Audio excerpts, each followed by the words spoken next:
Biofot projekta ietveros mēs strādājam pie materiāla izstrādes, kurš maina krāsu pie radiācijas klātbūtnes. Vienlaikus šis materiāls pilda arī aizsardzības funkcijas. Tātad, ja ir šis starojums klāt esošs, cilvēks ir pasargāts. Materiālu plānots ir izmantot apģērbu izveidē vai citu aizsardzības līdzekļu, kas cilvēkam ļautu tos ekstremālos apstākļos uzreiz vizuāli redzēt, ka ir šī starojuma klātbūtne un attiecīgi rīkoties. Kur šāds materiāls mums būtu svarīgs?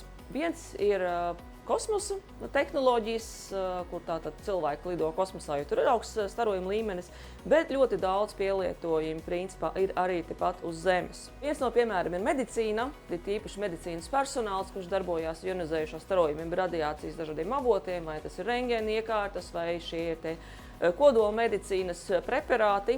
Tāpat arī var būt dažādi negadījumi un kādas noplūdes, kur savukārt dodās dažādi dienesti, kā glābšanas dienesti un ugunsdzēsēji, kas arī, protams, var lasīt iekārtu, bet tādās situācijās tomēr labāk ir redzēt arī uzreiz vizuāli. Un arī attiecīgi militārais personāls, ja tas saistās ar tādu veidu apdraudējumu, kur šī radiācija ir klāta esoša. Materiāls balstās uz polimēra matricu, kurā mēs integrējam dažādas piedevas, gan aizsardzībai, un te gribētu minēt to, ka ir dažādiem starojuma veidiem, ne tikai vienam veidam, kā arī piedeva, kas maina šo krāsu starojuma klātbūtnē.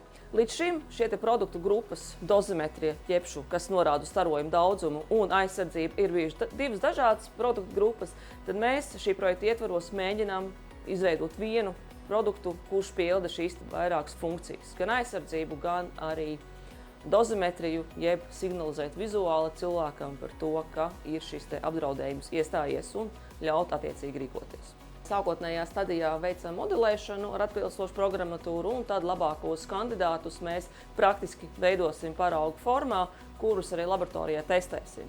Un attiecīgi mēs izstrādājuši arī noteikts kritērijus, kurus vēlamies sasniegt ar šo materiālu, un attiecīgi katram materiālam dosim raksturojumu, vai atbilst vai neatbilst, un attiecīgi labākais kandidāts būs arī šis gala produkts.